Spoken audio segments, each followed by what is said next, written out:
Hello guys, how are you? I'm Hardeep Singh. Welcome back to your own YouTube channel.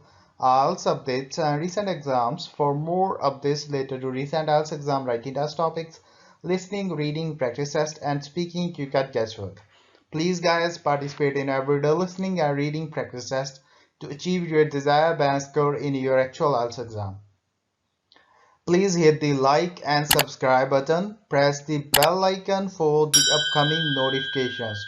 Don't forget like, subscribe and share my YouTube channel and my Facebook page, IELTS updates and recent exams. Part 1. You are going to hear a conversation. Before you listen, please look at Questions 1 to 6.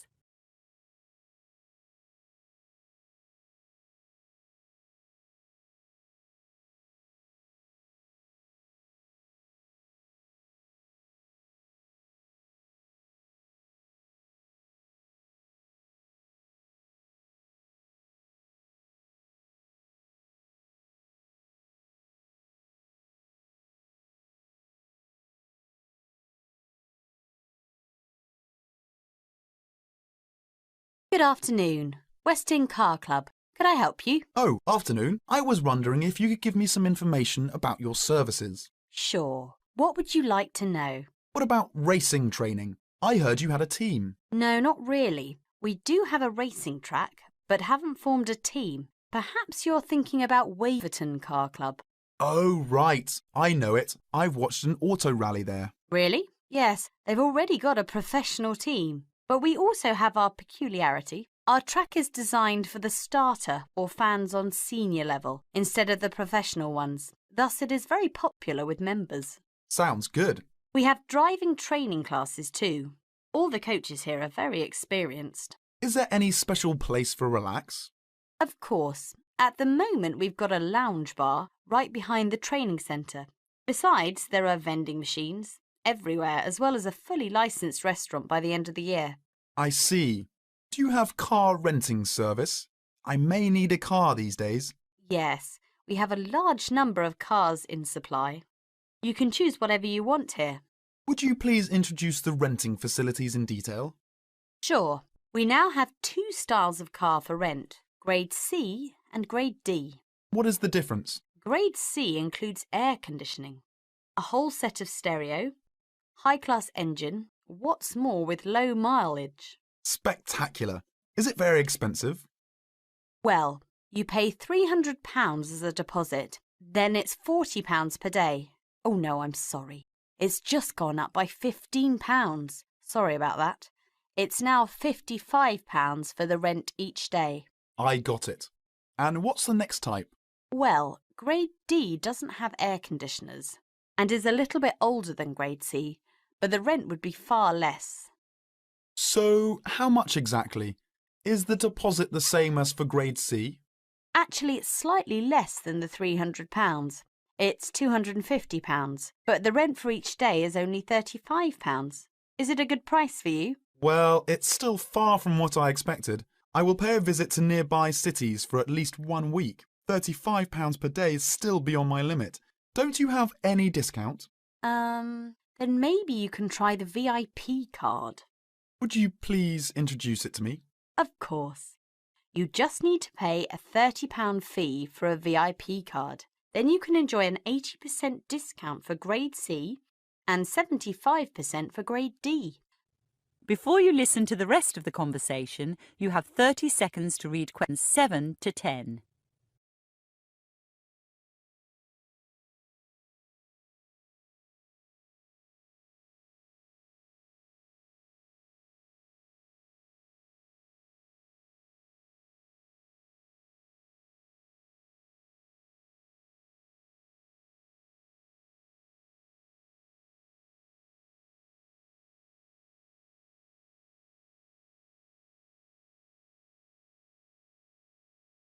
Besides, we also offer road map, sun sheet and flashlight to the VIP. Oh, that should be all right. By the way, can I pay for it by credit card? Sure, you can pay by cash or credit card, but no cheques are permitted. Okay, then I would come in my spare time. What should I do if I want to join? Well, we book you in for an assessment with an instructor who will show you how to use all the equipment. If you want to organise a trial session and look around the centre, you'll need to speak to Anna Manuja. Could you spell that, please? Yes, Anna, Manuja. I'll give you her direct line number. It's 504889615. Thanks. Thank you for calling Westin Car Club. That is the end of part 1. You now have half a minute to check your answers.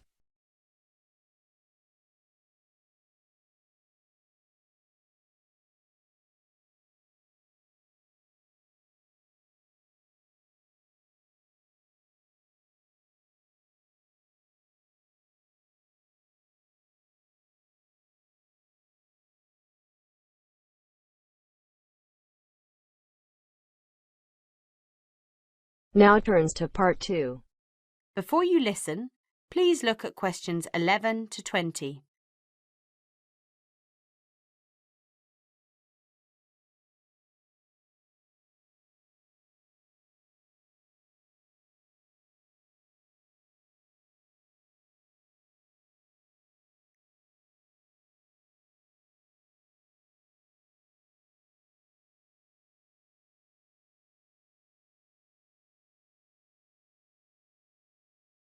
Now listen to the lecture and answer questions 11 to 20. Welcome to Hawaii Tour Agency. Let me tell you something about a special package we have going on this week. I know everyone wants to get away from the stress of work and life, so I think you should all consider a week-long vacation to the paradise of Hawaii. First of all, let me tell you all a little about Hawaii. The Hawaiian Islands are of volcanic origin and are edged with coral reefs. Because of its volcanic origins, people often go especially to see the volcanoes. Hawaii is the largest and geologically the youngest island of the group. Oahu is the most populous and economically important. The capital of Honolulu is located on the island of Oahu, the only US state in the tropics. Hawaii is sometimes called the paradise of the Pacific because of its spectacular beauty, abundant sunshine, expanses of lush green plants and beautiful coloured flowers, palm trees, coral beaches with rolling white surf, and cloud-covered volcanic peaks rising to majestic heights. Some of the world's largest active and inactive volcanoes are found on Hawaii and Maui. Eruptions of the active volcanoes have provided spectacular displays, but their lava flows have occasionally caused great property damage. The lava can spill down the mountains into the settlements where people live. The most famous of these is right by Honolulu. It is called Diamond Head because from far away, the top of the volcano looks like a diamond. Vegetation is generally luxuriant throughout the islands, with giant fern forests and lush vegetation. Although many species of birds and domestic animals have been introduced on the islands, there are few wild animals other than boars and goats, and there are no snakes. The coastal waters abound with fish.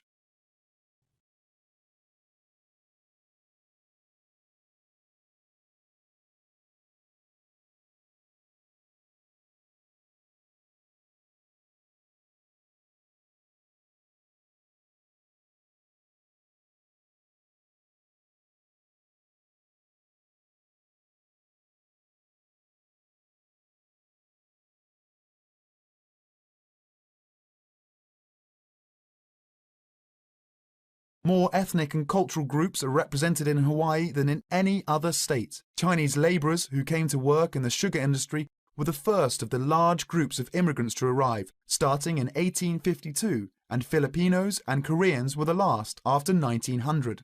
Other immigrant groups, including Portuguese, Germans, Japanese, and Puerto Ricans, came in the latter part of the 19th century. Intermarriage with other races has brought a further decrease in the number of pure-blooded Hawaiians, who comprise a very small percentage of the population. Now, this all sounds very interesting, right? For only $600 per person, we are offering a tour package to Hawaii. This includes your round-trip airfare and fully guided tours. The duration of the trip is 5 days, including hotel for 5 nights and tour buses that will take you all around. We will go to the famous beaches, the volcanoes and the forests. Sign up today to save your space as seats are running out quickly. The end of part 2. You now have half a minute to check your answers.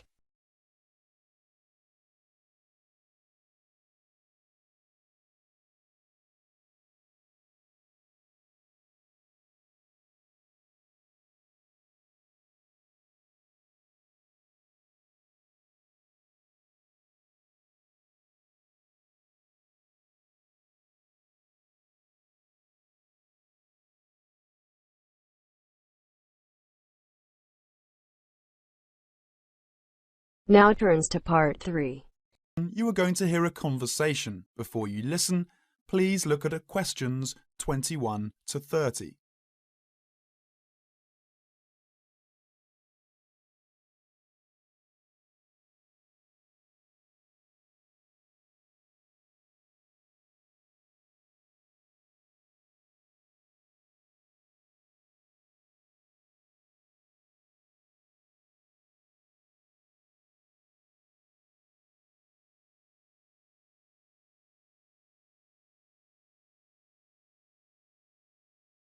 Now listen to the conversation and answer questions 21 to 30. I'm going to speak to Eric this afternoon, the Central University's Environment and Resources Professor. Good afternoon, Eric. Good afternoon, Jane. I know that our university has recently begun a programme for recycling bottles. Can you tell us something about it? Yeah, Jane. I heard that our university has been recycling bottles for about 4 months now. And in fact, it's totally voluntary, and we find that most members are students, and they all agree that there's lots of need for it. And in fact, many people ever do some recycling in their home. I'm sure. Yes, so we thought that would be a good idea to introduce it here for the students.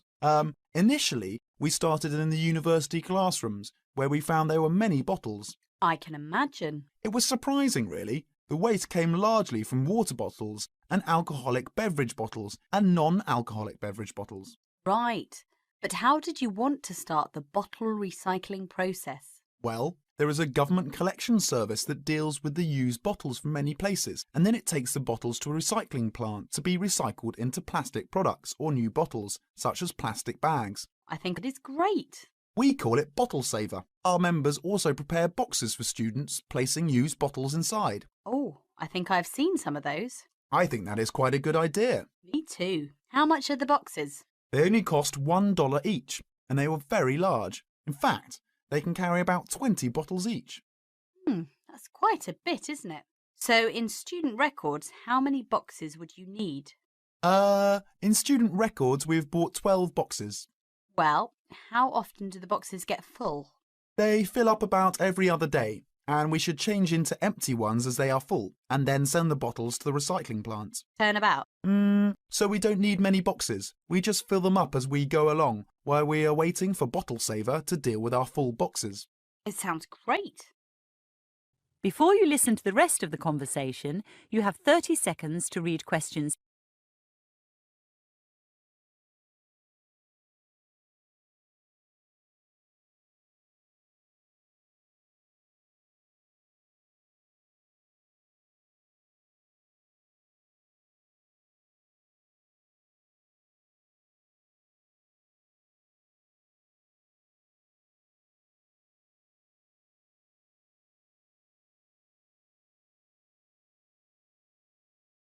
And do you think people would like to use the used bottles as well?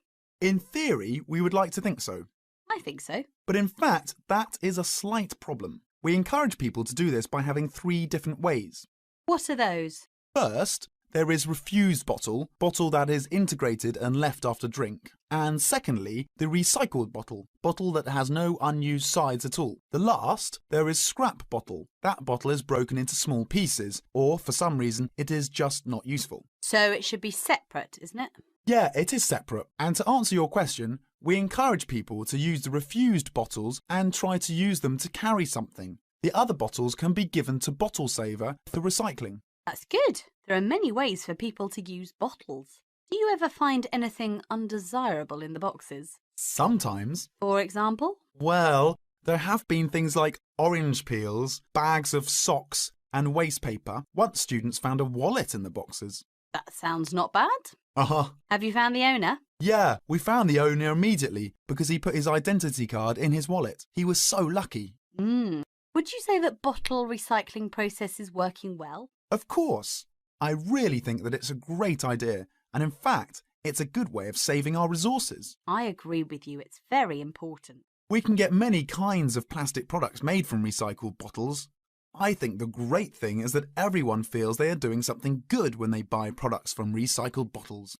Of course. I think most people will share this view. Well, thank you for your time this afternoon. The thing you share with us is interesting, And let's hope people in our university all join in the bottle saver. Thank you. That is the end of part 3. You now have half a minute to check your answers.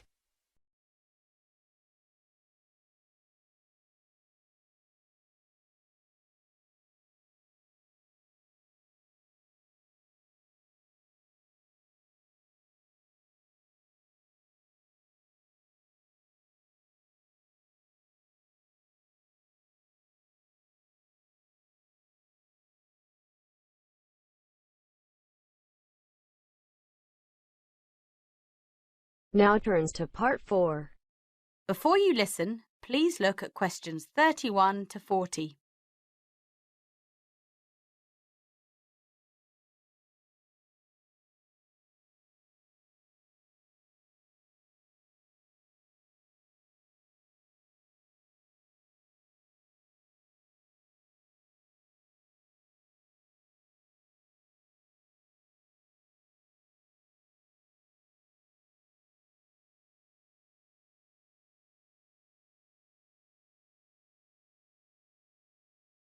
Now listen to the lecture and answer questions 31 to 40.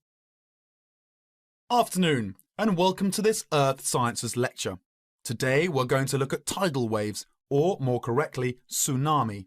Deep below the ocean's surface, tectonic plates collide, and every once in a while, these forces produce an earthquake. The energy of such submarine earthquakes can produce tidal waves, which radiate out in all directions from the epicenter of the quake, moving at speeds of up to 500 miles per hour. When these waves reach shore, they can cause enormous destruction and loss of life. Tidal waves are actually misnamed. They are not caused by tides. A more accurate word for them is the Japanese name tsunami, which means harbour wave. They are also sometimes called seismic sea waves, since they can be caused by seismic disturbances such as submarine quakes. However, that name is not really accurate either, since tsunami can also be caused by landslides, volcanic eruptions, nuclear explosions, and even impacts of objects from outer space, such as meteorites, asteroids, and comets. Earthquakes, though, are the largest cause of tsunami. Tectonic plates cover the world's surface,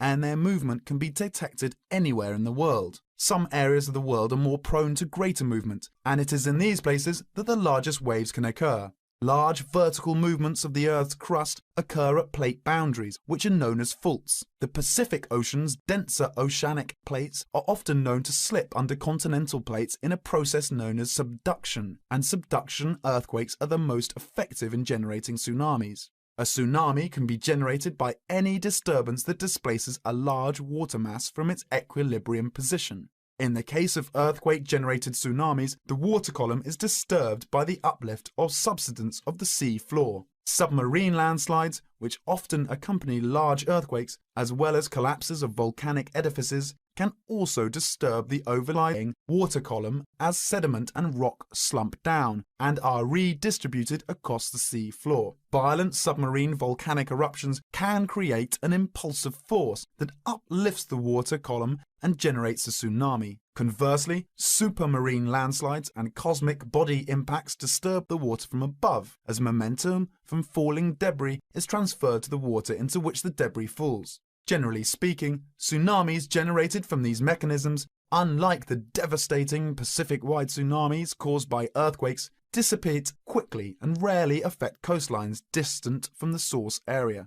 Tsunamis are very hard to detect since they cannot be seen when they are in the deep ocean. The distance between two wave crests can be 500 kilometers and, because of this, the wave height is only a few feet. Because the rate at which a wave loses its energy is inversely related to its wavelength, tsunamis not only propagate at high speeds, they can also travel great transoceanic distances with limited energy losses. As the tsunami reaches shallow water, however, its speed decreases, but the energy it contains remains about the same. Instead of traveling fast, the wave rises high. The National Oceanic and Atmospheric Administration has set up a seismic detection system to monitor earthquakes and predict the possible arrival of tidal waves for Pacific countries. Buoys at sea can also detect water pressure changes that can indicate tsunamis moving through the ocean. But when tsunamis originate near the shore, there is often little chance to warn people. Let's look at some examples of tsunamis and their causes and effects. Some can be relatively harmless. In 1992, an offshore landslide caused a tidal wave of only about 3 feet high that struck a low tide, so Humboldt's county, where it hit, got off easy with no casualties. On January the 13th, 1992, a Pacific Ocean earthquake off the coast of San Salvador, registering 7.6 on the Richter scale, didn't cause any ocean disturbance at all. However, a recent tidal wave which struck Papua New Guinea on July the 17th, 1998 was 23 feet high and killed at least 1,200 people. This wave was caused by a magnitude 7.1 submarine earthquake. On July the 17th, 1998, a Papua New Guinea tsunami killed roughly 3,000 people. A huge underwater volcanic eruption 15 miles offshore was followed within 10 minutes by a wave some 40 feet tall.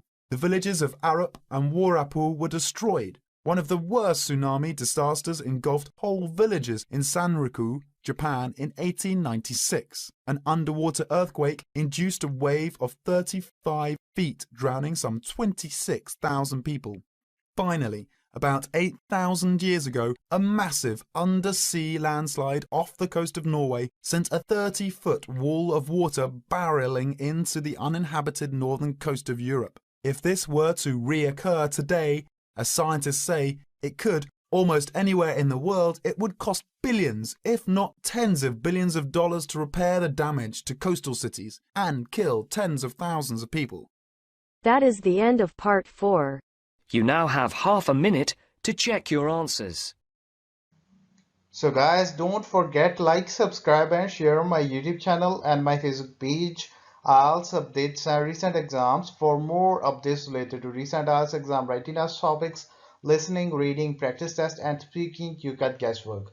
Please guys, participate in everyday new IELTS listening and reading practice tests to achieve your desired band score in your actual IELTS exam. For more IELTS material, visit my official website www.ieltsupdatesandrecentexams.com. The link is given below in the description. If you need PDF files of latest IELTS material, then please join my Telegram channel. So guys, please write your score below the comment section.